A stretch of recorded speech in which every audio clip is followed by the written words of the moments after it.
Living Power with Dan Hertz.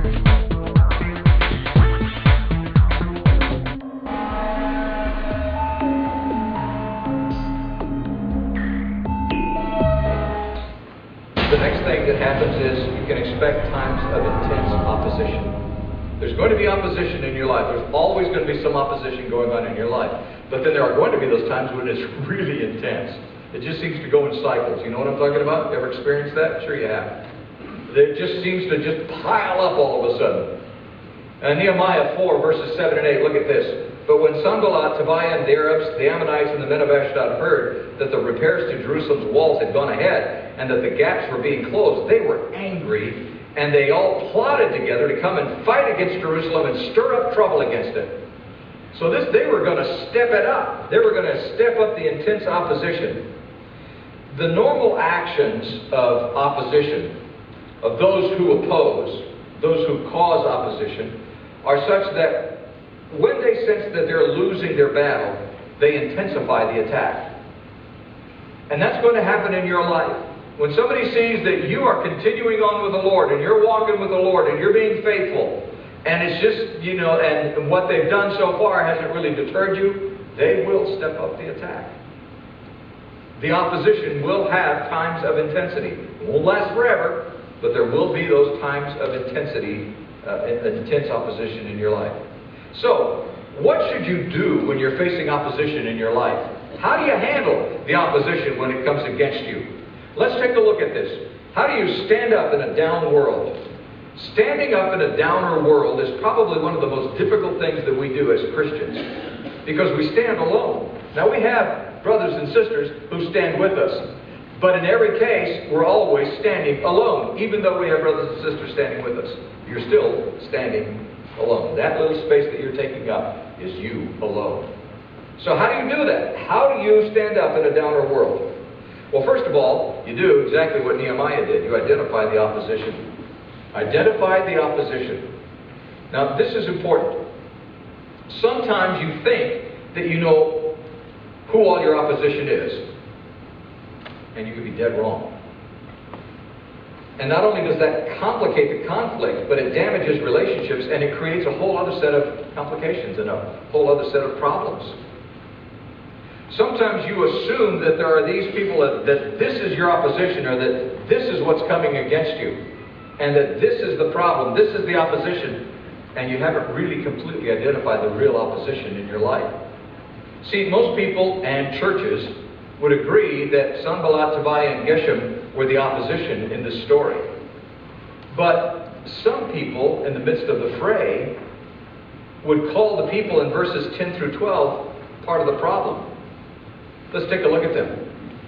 Meanwhile, the people in Judah said, now these are the Jews speaking, the strength of the laborers is giving out, and there's so much rubble, and we can't rebuild the wall.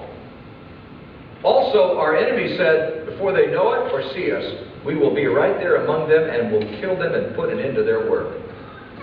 Then the Jews who lived near came and told us 10 times over, wherever you turn, they will attack us. 3 different groups of people. And oftentimes we tend to consider them to be part of the opposition because they're negative, or they're not agreeing with us, or they're not enthusiastic about what's going on in our lives. Let's take a look at it. Verse 10. Sometimes people who sound like they're complaining are really not complaining. And most definitely not the opposition. They're just frustrated, or tired, or discouraged, or they've lost the vision.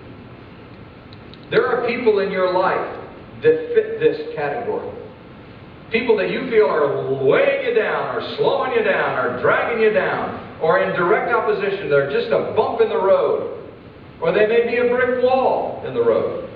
And these are people that you are really struggling with, and you think that they're part of the problem, they're part of the opposition, when in fact, they're people who are just frustrated and tired and discouraged, and they've lost the vision. I will tell you that my heart bleeds for people like this, because churches are full of these people. Full of these people. In fact, let me point something out. I, a long time ago, decided that if I wanted to grow this class, that it was important for us to reach these people, this group of people.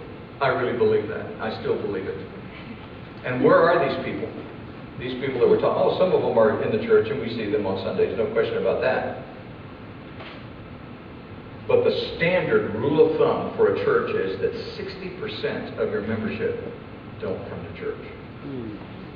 Why? Because they're frustrated, or tired, or discouraged, or they've lost the vision. I would say that almost invariably, almost all of the people in a church that don't come back to the church, they're members of the church, but they don't come back, somebody who's been hurt, discouraged, frustrated, empty, hasn't met their needs.